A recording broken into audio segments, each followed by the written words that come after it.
সহকর্মী আরাফাত সিদ্দিকী এই মুহূর্তে রাজু ভাস্কর্যের সামনে সেখানে আছেন। আমরা ধর্ষণ বিরোধী মঞ্চের যে আয়োজন, আজকের আয়োজন, সেটি নিয়ে জানার জন্য সহকর্মী আরাফাতের কাছে আবারও একবার যেতে চাই। এমনকি কিছুক্ষণ আগে আপনাদের জানাচ্ছিলাম যে এইখানে এই রাজু ভাস্কর্যের সামনে এই মুহূর্তে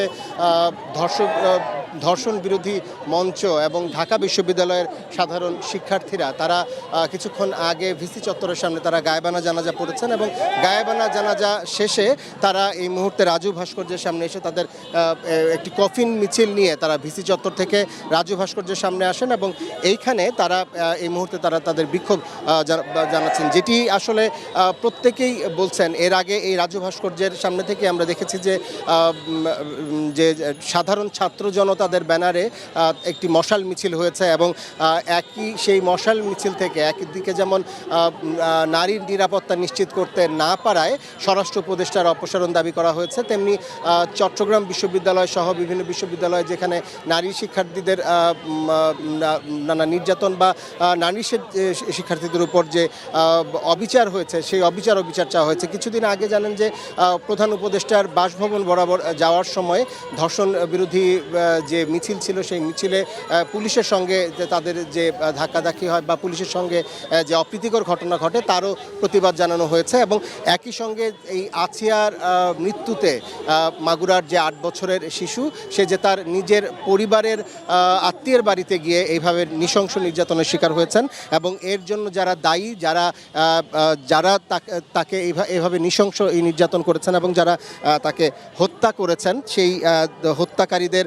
বিচার দাবি করা হয়েছে এবং দ্রুততম সময়ে তাদের বিচার যাতে নিশ্চিত হয় সেটি দাবি জানানো হয়েছে। নির্মাণ কাজও আমি বেছে নেই CSRM TMT 500W, committed for better still। একটি বিষয় আপনাদের জানিয়ে রাখি যে এখানে এই মঞ্চ থেকে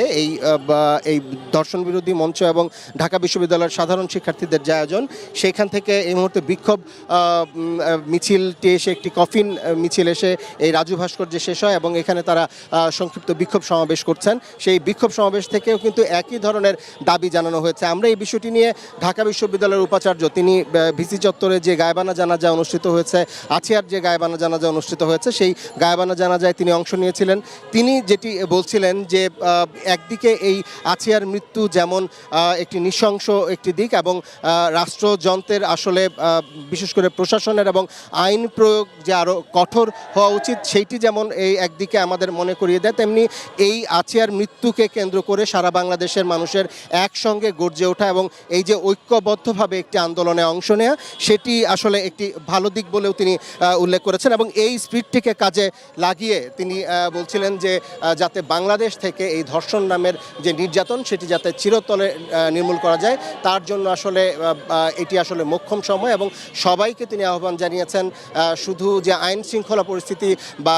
শুধু কঠোর আইন প্রয়োগ করে নয়, সাধারণ মানুষকেও আসলে সচেতন হতে হবে নারী নির্যাতনের বিরুদ্ধে, যাতে